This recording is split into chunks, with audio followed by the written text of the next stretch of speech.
Hey, what is up, everybody? It's the Tominator back with another one. Today I wanted to feature one of my favorite bodybuilders, actually two of my favorite bodybuilders, check that, Lionel Beyeke here and Flex Wheeler. So Lionel is one of, if not the most, aesthetic bodybuilders competing in the men's open division today.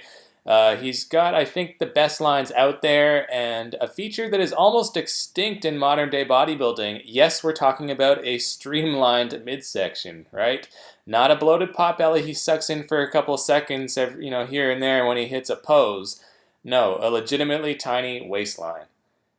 And as for Flex Wheeler, well, the man needs no introduction, but for the record, Flex is my second favorite bodybuilder of all time, and it's a very close second next to Sean Ray. And when he's at his best, like he was here in 1993, he was pretty much the pinnacle of bodybuilding perfection, if you ask me. Arguably the most aesthetic bodybuilder to ever grace the stage. And what I want to do here is show you just how similar these two physiques really are. So we're going to go through a bunch of poses and compare because, in my opinion, while it's not a perfect resemblance, Lionel Beyeke is the closest thing we have to an old school Flex Wheeler. So my aim with this video is to really shine some light on the guy because he's majorly underrated and underappreciated. And the biggest reason for that is because he rarely comes in conditioned, and that really hurts his placings and the quality of his physique, as we see here at the 2017 Mr. Olympia, where he was very disappointing. It looks like he's guest posing, right? His skin was very thick, and it just is naturally. So Sean Ray, who was commentating at the show this year, called it elephant skin. And so if Beyeke misses the mark even just a little bit, he's going to look very smooth and unpolished. But in terms of the shape, the structure, the proportions, you gotta admit there's a definite similarity going on here. I mean, look at this. They're practically twins in the front double biceps. This is a very strong pose for both men. They have excellent flow in it with the tiny waists and good sweep through the triceps and biceps, good separation through the quads.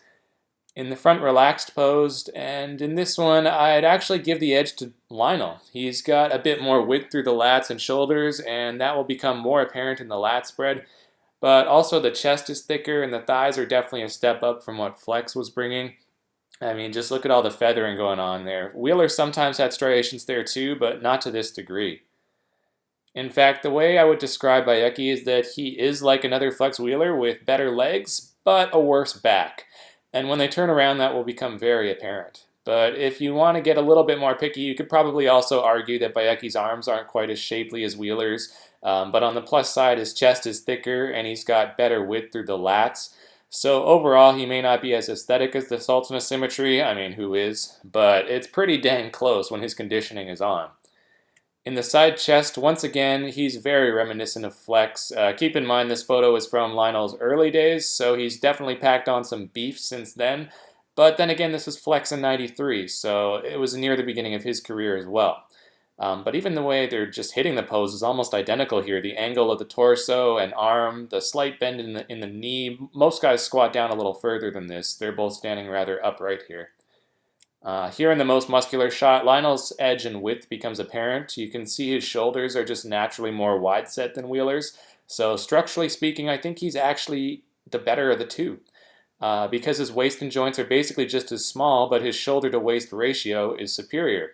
Now in terms of muscle bellies and overall lines, in terms of detail through the back and everything, and the ability to consistently come in conditioned, that all goes to Wheeler, no question. Here from the back, as I was saying, Wheeler takes this one. When he was on, he had a hardness to his physique that I don't think Lionel's ever been able to achieve. And this is actually a very flattering photo for Beyeke, as he rarely looks this sharp from the back. And when you compare it to a slightly off Flex Wheeler in 2000, he even comes out ahead. In the back double biceps, though, come on, this is Flex all day long. He's just miles ahead. The thickness and, more importantly, all the little details and definition through the back is some of the best you'll ever see in this pose. Lionel is just thoroughly mediocre in this one. It might even be his weakest pose. Again, this is a somewhat flattering picture of him because if you go search online, you'll see he rarely looks even this good in it. In the lat spread, though, Lionel probably pulls ahead here just by virtue of his more pronounced V-taper. Again, that width factor is an element that Wheeler was always sorely lacking, and that's why, by my reckoning, the rear lat spread was his worst pose. In fact, it's hard to even find pictures of Flex hitting it because he looks so underwhelming. This is actually one of the better ones out there, and in terms of conditioning, yeah, Wheeler takes it, but overall, I'd generally give this pose to Lionel, no doubt about it. The ab and thigh, though, I don't know, man. They both look great. Take your pick. On the one hand, Wheeler's got the better abs, that's for sure, but then again, Beyeke beats him in the lower body and even shows a little more mass through the lats.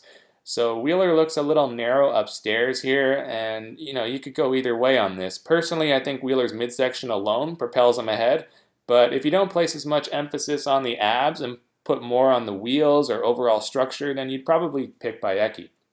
And check it out, he can even do the splits. That's vintage Flex Wheeler. I didn't even know this guy could do this until I started Googling, looking for pictures of him for this video. So I don't think I've ever seen him bust out a split in a posing routine before, so not sure why he doesn't do this more often, as it's a super impressive feat. Though it does have to be said, Flex still did it better. So anyway, that's all for the posing comparison. Just wanted to showcase two of my favorite bodybuilders, past and present, and point out just how similar they really are.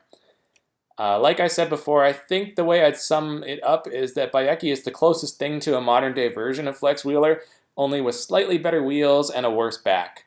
I root for this dude in every show he enters because I know he has the potential to be in the top 10 easily if only he could get his conditioning on track. I think Lionel is someone who could really benefit by going out to Kuwait like what Brandon Curry did. I mean, that completely rejuvenated his career when he went out there to train with the Camel Crew. The transformation he made last year was just staggering.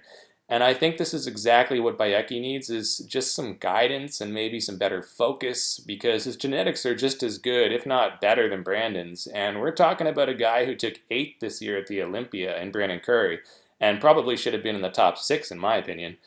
So to suggest that Lionel Beyeke is top 6 material if he lives up to his potential and finally comes in at 100%, I don't think that's any big stretch of the imagination here. So this is definitely achievable for him with his premium genetics.